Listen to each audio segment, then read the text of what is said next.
osav aju.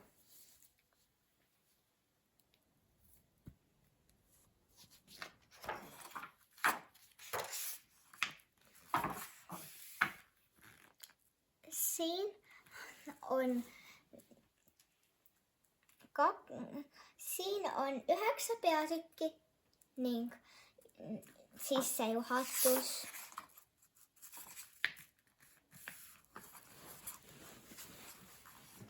Tema on siis aju. Ning see raamat räägib ajust. Ja inimene ei ole just kõige tugevam loom. Gorillas või lõvis saaks jagu kõige paremast poksijast. Aga inimene pole ka kõige kiirem. Gepard või tiiger püüaks inimese ruttu kinni.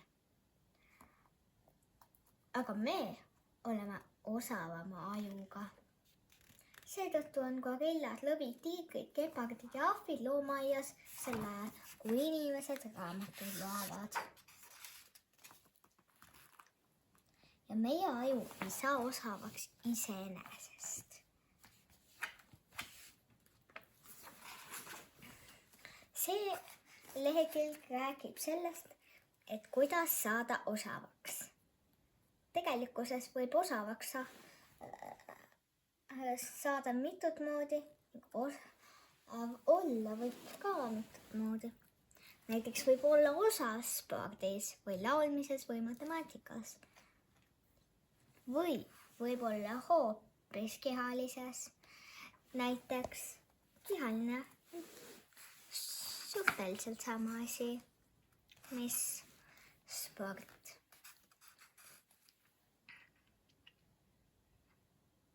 Aga oot, mis see aju üldse on? See lehekülg räägib ajust.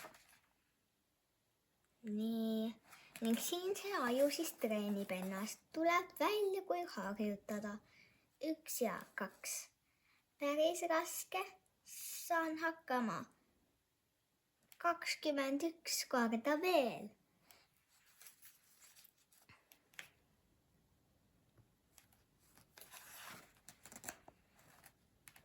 Nii, siin räägib, et kuidas saadakse osavaks. Ning siin ütleb, et ajus on väga palju närvirakke. Väga palju. Mitte 38 või 7111, vaid 100 miljardit.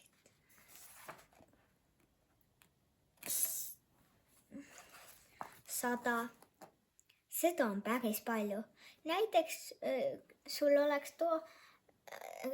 kui sul oleks toas 100 mudelautot või 100 nukku, siis see vist ise enam tuppa ei mahuks.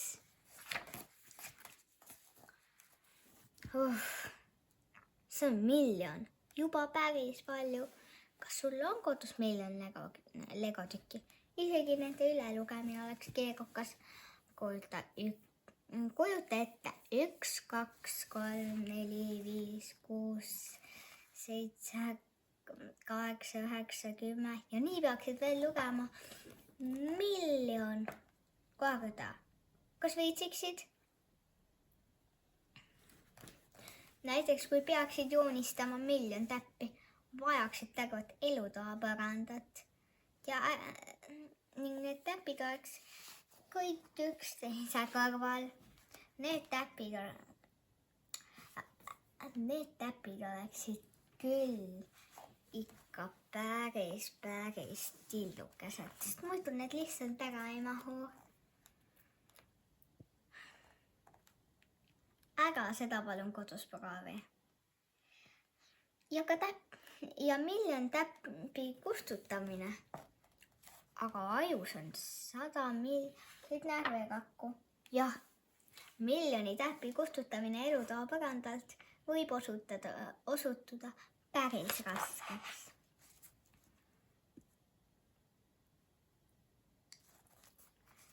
Näed, ning see on neuron seal. Ning siin on esimese peatüki lõpp. Nii. Ning nüüd siin räägib sellest, et õppimine on aju supervõime.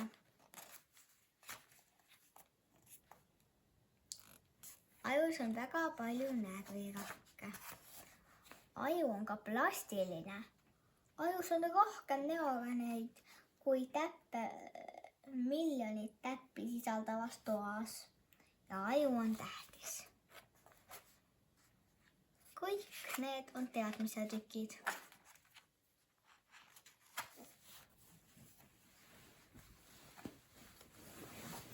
Näiteks praegu seda kuulates praegu ka tekkis sul üks tükk juurde. Üks ühendus juurde. Nii. Ning siin räägib sellest, mis on tähelepanu. Ajus on väga palju närvirakke, aga ka tähelepanu on õppimiseks väga tähtis. Nii, jälle sain miskit uut teada, seda kuulates.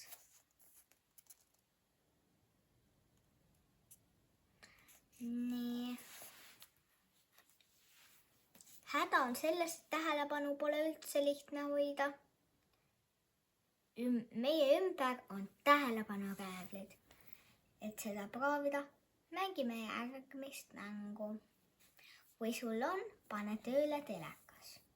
Istu selle raamatuga teleka ette nii, et näed korralikult nii telekat kui ka raamatut. Nii, ürita lugeda mõnda luuletust. Näiteks see, tähelepanu on tähtis, et õppida. Samal ajal aga tahaks telekas klõpsida, aga meie tähelepanu on habras, televiisor on tähelepanu varas. Neid vargaid meie ümber on teisi ka. Tähelepanu muud, kui tahaks reisida. Aga nii on õppida väga raske, kas nende rumalaks jäävad lapsed. Väga tark oled, kui teed otsuse, et arvad, et tänaseks telekast aitab. Kas sa oskad mõnda tähelepanureeglit nimetada? Nutireeglid.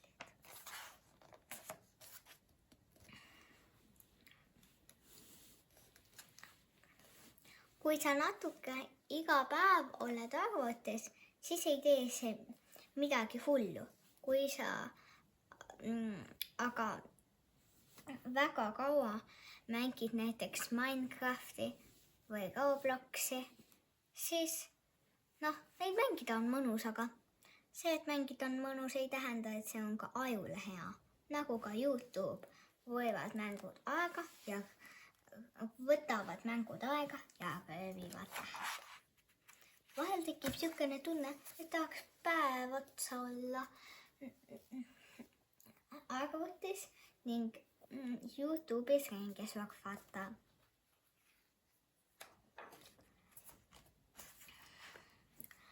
Mõnedest asjadest võid sa isegi sõltuvuse saada. Ainult üks amps veel. Ainult üks lonks ja amps veel. Klikk, klikk, klikk. Meie aju on harjunud ägedaga. Tundub kõik muu mõttetu ja igav. Ja see on suur probleem. Mõttetu. Kui tahad saada profi jalgpalluriks, pead iga päev väga palju harjutama. See on nagu siis, kui sa reisid näiteks mäetippu. Ma ei ütle, et nutiseadmed on ainult halvad ja tulen selle juurde järgmises peatükis tagasi. Aga mõtle, äkki on sul nutiseadmete kasutamise kohta veel mõni küsimus. see peatükk räägib nupukast ja napakast. tere, tema on nupukas. Tema abil saad osavaks, saad oma aju hästi kasutada ja arendada. Ma olen sinuga terve elu, alguses kui sa oled laps, ma olen väga nõrk. Ma pean palju kasvama ja arenema. Ma ei saa üksi napaka vastu. Vaat kui suur ja tugev ta on. Ahoi! Mina olen napakas. Minu abil on sul alati mõnus olla. Krõpsud, kommid, YouTube. Vaata kui väeti on nupukas. Ta vajab abi. Kes teda aitaks?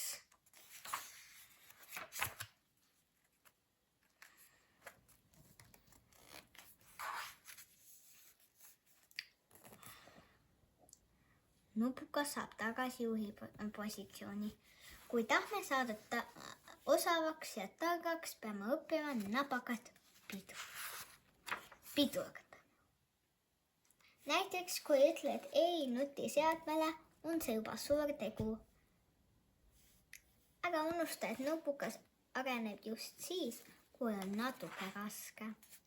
Mõtle, kuidas saad sina oma kodus ja oma tegevustega toetada nupukat. Kui on natuke raske, siis proovi veel. Nii toetad nupukat. Kuidas olla targem? Küsi küsimusi. Näiteks Albert Einstein küsis, mis juhtub, kui valguse kiirusel järele joosta. Siin on mõned küsimused, mida lapsed ja lapsevanemad mult on küsinud. Annan neile ka oma vastused. Ning see on mõned küsimused. Näiteks, mis vahet seal on, kas ma olen praegu lapsena YouTube'is või Minecraftis? Kui tahan saada jalgpalluriks, siis küll pärast treenin. Kui tahan saada lauljaks, siis küll pärast harjutan. Kui tahan olla edukas, siis küll pärast õpin. Kas siis üldse ei tohi nutiseadmes olla ja Minecrafti mängida?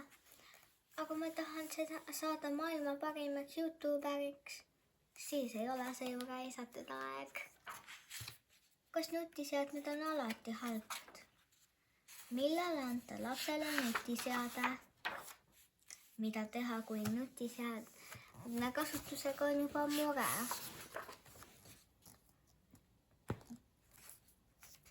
Mõtle, kas sul on veel mõni küsimus? See peatükk on magamise.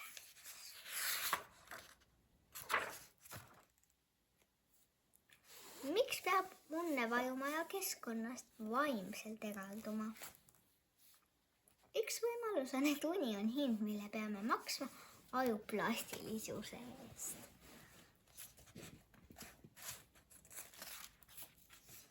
Uni on üldse üks kõige paremaid asju ajule. Aga miks me näeme unenägusid? Unenägude põhjuseks on ajutung pidevalt õppida maailma kohta. Aga äkki on see, et une ajal saab aju õppida asju, mida päriselus ei saaks mitte kuidagi õppida. Näiteks on raske päriselus sattuda muinasjutu lossi või võidelda lohega, aga unes on see võimalik. Miks mõned unenäod on hirmsad? Just seetõttu, et unenäo ajal saab aju õppida ka teiste selliste olukordade kohta, mille kohta päriselus oleks ohtlik õppida. Mõtle, kas sina saad igal öösel piisavalt und. Kui ei saa, siis mis sind segab? Ajukaitse. Looduskaitse kaitseb loodust. Ajukaitse kaitseb aju.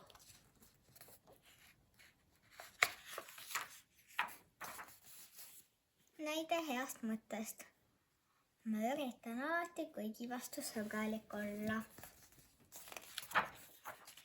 Osavaks saab harjutada. Kuksin veel. Iga kord ei tule välja. Lõpuks tuli täpne sööt. Siit tuleb profilöök. Päris kõva löök. nii 3000 korda veel. Ma suudan, kui ma püüan. E võrdub MC2. Ma olen palju osavam, kui alguses arvasin.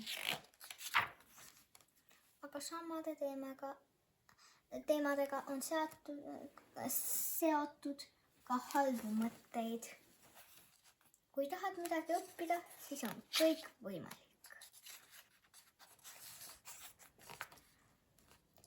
Aju tuleb halbade ideede eest hoida, sest nad pidurdavad heade ideede peale mõtlemist. Täida oma aju heade mõtetega. Kui mõtlemist sulle siit raamatust meelde jäi ja mida sa oma elus kasutada saad, kas sa oled selle raamatu tõttu kuidagi muutnud oma käitumist? Kas saad nüüd teistmoodi aru sellest, kuidas nutiseadmeid kasutada? Sul on osav aju, kasuta seda. Head aega!